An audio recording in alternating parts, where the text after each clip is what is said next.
আসসালামু আলাইকুম। আশা করছি আপনারা সকলেই ভালো আছেন। তো আমরা জানি যে আওয়ামী লীগ সরকারের পতনের পর থেকেই বিভিন্ন শিক্ষা প্রতিষ্ঠানের প্রধানদেরকে জোরপূর্বকভাবে কতিপয় ছাত্র তাদেরকে রিজাইন করানো হচ্ছে বা পদত্যাগপত্রে স্বাক্ষর করানো হচ্ছে। আমরা এই নিয়ে ফেসবুকে বা ইউটিউবে বিভিন্ন মিডিয়াতে আমরা ভিডিওগুলো দেখেছি। এখন আমাদের যে সমন্বয়ক ছিলেন, যে বৈষম্য বিরোধী আন্দোলনের সমন্বয়ক সার্জিস আলম আজকে কড়া হুঁশিয়ারি দিয়েছেন যে এখন থেকে কোনো প্রকার শিক্ষকদের জোরপূর্বকভাবে পদত্যাগ করানো যাবে না। দর্শক, আমরা শুনে আসি সার্জিস আলম কি বলেছেন বা তার হুঁশিয়ারি কি দিয়েছেন সেটা শুনে আসি।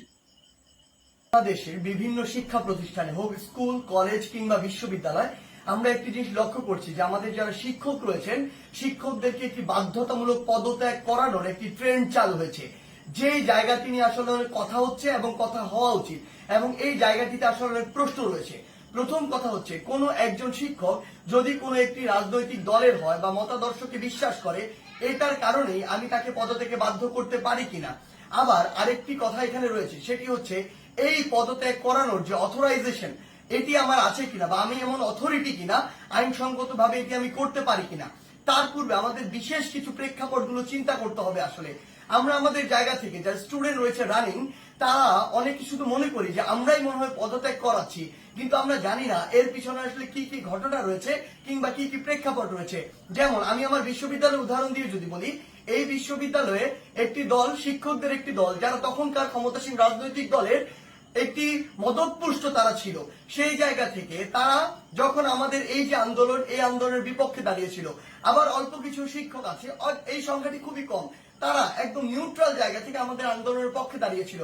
আবার একটা বড় সংখ্যক শিক্ষক ছিল যারা আমাদের আন্দোলনের ঠিকই পক্ষে দাঁড়িয়েছে, কিন্তু তারা আমাদের স্বার্থ চিন্তা করে নয়, বরং এই স্বার্থ চিন্তা করে দাঁড়িয়েছিল যে এরপরে যদি কোনো রাজনৈতিক দল ক্ষমতায় আসে, তারা ওই রাজনৈতিক দলের আসলে একটি গুরুত্বপূর্ণ স্টেক হোল্ডার, তখন তারা এই ফলটি ভোগ করবে।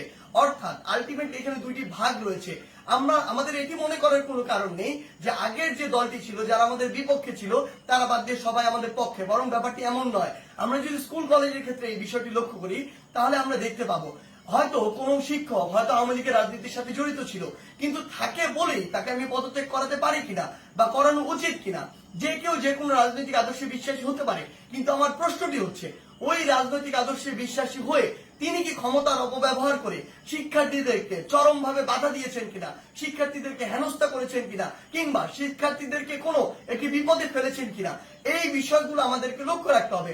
ইভেন ইফ যদি তিনি এই কাজগুলো করেও থাকেন, তারপরও তার বিরুদ্ধে এরকম একটি প্রক্রিয়া পদত্যাগ করানোর জন্য যে বাধ্য করা, এটি আমি করতে পারি কিনা, এই অথরিটি আমার আছে কিনা। আমরা আমাদের জায়গা থেকে মনে করি এটি একটি নিয়মতান্ত্রিক আইনসঙ্গত প্রক্রিয়ার দিকে যাওয়া উচিত এবং এটি তদন্ত সাপেক্ষ হওয়া উচিত। আমরা যদি পিছনের কিছু ঘটনা আসলে লক্ষ্য করি, তাহলে কি বিষয়গুলো দেখব? আমরা দেখব প্রত্যেকটি স্কুলে আওয়ামী লীগ ফ্যাসিস্টের আমলে আসলে যে শিক্ষকরা আওয়ামী লীগের তোষামতি করে, তেলবাজি করে ডমিনেট করেছে, আরেকটি শিক্ষক ছিল, আরেকটি গোষ্ঠী যারা আসলে চুপ ছিল ওই পুরো সময়টুকুতে। এমনটি ভাবার কোনো কারণ নেই যে তারা নিউট্রাল ছিল, তারা তাদের জায়গা থেকে হয়তো এমন আরেকটি দলের ছিল যে দলটি তখন ক্ষমতায় ছিল না। এখন বর্তমান সময়ে এসে ওই শিক্ষকদের উদ্দেশ্য হচ্ছে উপরের জায়গাগুলোতে, প্রিন্সিপাল হোক কিংবা হচ্ছে প্রফেসর হোক কিংবা ভিসি হোক বা এরকম যে কোনো হেডমাস্টার হোক, যেই পদগুলোতেই হোক না কেন, ওই পদগুলোর ওই মানুষগুলোকে সরাতে হবে। যদি আমি সরাতে পারি, তাহলে আমি এখন ওই পদটিতে গিয়ে বসতে পারবো। এটার কারণে তারা আসলে কি করছে, তারা তাদের ক্লোজ কিংবা কাছের কিছু স্টুডেন্ট কিংবা কিছু স্টুডেন্টকে বিভিন্নভাবে মোটিভেট করে, কিংবা কিছু স্টুডেন্ট যারা অতি উৎসাহী বা যাদেরকে সহজে আসলে ইমোশনালি ড্রিভেন করা যায়, ওই স্টুডেন্টদেরকে বিভিন্নভাবে প্রভাবিত করে তারা এরকম একটি মব তৈরির চেষ্টা করছে ওই টিচারদেরকে নামানোর জন্য।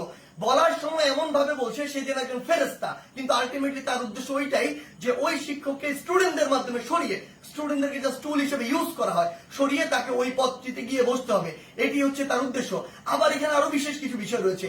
বিষয়গুলো হচ্ছে এরকম যে টিচারদের মধ্যে কিছু নোংরা পলিটিক্স রয়েছে। আসলে আগে হয়তো পূর্ব কোনো শত্রুতা ছিল বা পূর্বের কোনো একটি রাগ বা ক্ষোভ ছিল, যে রাগ বা ক্ষোভটিকে আবার এখন মেটানোর জন্য তারা এই ব্যবস্থাটুকু গ্রহণ করে।